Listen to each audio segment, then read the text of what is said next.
Okay, so picture this. You're stepping into your workday, maybe grabbing that first coffee. And for a second, you kind of pause, right? You're thinking, which version of me shows up today? Is it the super polished professional one? Or do you let people see a bit more of, well, the real you? That's really the core of it, isn't it? This whole idea of bringing your authentic self to work. And look, it's not about, suddenly losing all professionalism. It's more about trying to line up who you are at work with your uh, genuine identity, your values, what you've Yeah. experienced, doing that with integrity, but still being, well, you. Yeah. Sounds simple, maybe, but it's actually surprisingly tricky, really nuanced. It is, and that nuance is exactly why we wanted to do this deep dive. I mean, everyone's talking about employee engagement, right? It's so crucial now. And authenticity, it's not just some buzzword. It feels more like a foundation, really, for trust, for innovation, and definitely for making workplaces feel, truly inclusive.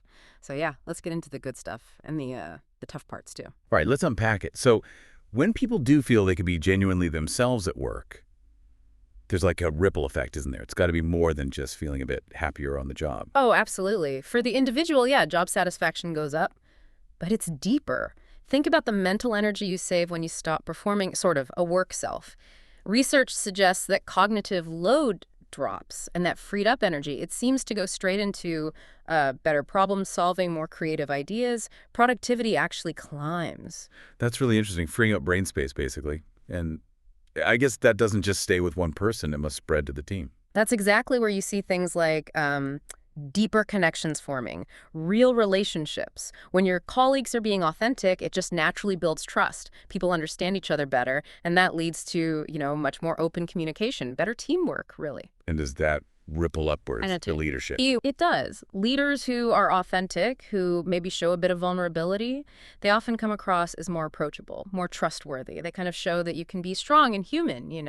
And that kind of leadership, it can genuinely shift a whole company culture, build loyalty, get people really invested. So it sounds like this virtuous cycle, like a positive feedback loop. Authenticity sparks collaboration, sparks innovation, Yeah. which then makes the culture even more welcoming to authenticity. But okay, let's be real. It's not all smooth sailing. You mentioned the hurdles. It Yeah. feels less like flipping a switch and more like, I don't know, walking a tightrope sometimes. Yeah, that's a good way to put it, a tightrope walk. Because, first off, there's often a real fear of being judged or even facing discrimination. And let's face it, even with all the talk about diversity, unconscious biases, they're still out there. Especially for people from marginalized groups, revealing their true selves can feel genuinely risky. And then you've got the standard professional stuff, dress codes, how you're supposed to communicate. Sometimes those norms just clash with who someone genuinely is. And even if a company says it values authenticity, sometimes the subtle signals, the culture, it tells a different story, discourages it quietly. Which brings us to something maybe more subtle, individual differences. And that whole balancing act with vulnerability, like being open is good, but oversharing, that can definitely backfire professionally. And people are just different, massively different. Biologically, psychologically, socially. We even talk about neurological diversity now, right? Just acknowledging that our brains are wired differently. We process things, interact, express emotions in varied ways.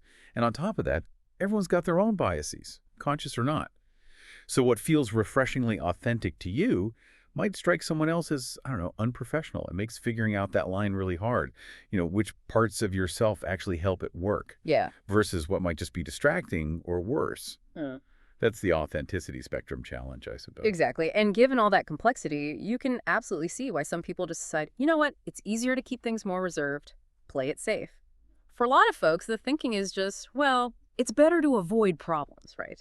Especially if a misstep could genuinely affect their career. Which leaves a really important question for you, listening right now. What is the hidden cost? If you choose to suppress your true self at work, it's definitely a personal calculation. You have to weigh the benefits against those risks in your specific workplace. But maybe think about the long game. What's the price of constantly holding back? Could it be stress, burnout, or just feeling disconnected from your work, from the people around you? Is that a price worth paying?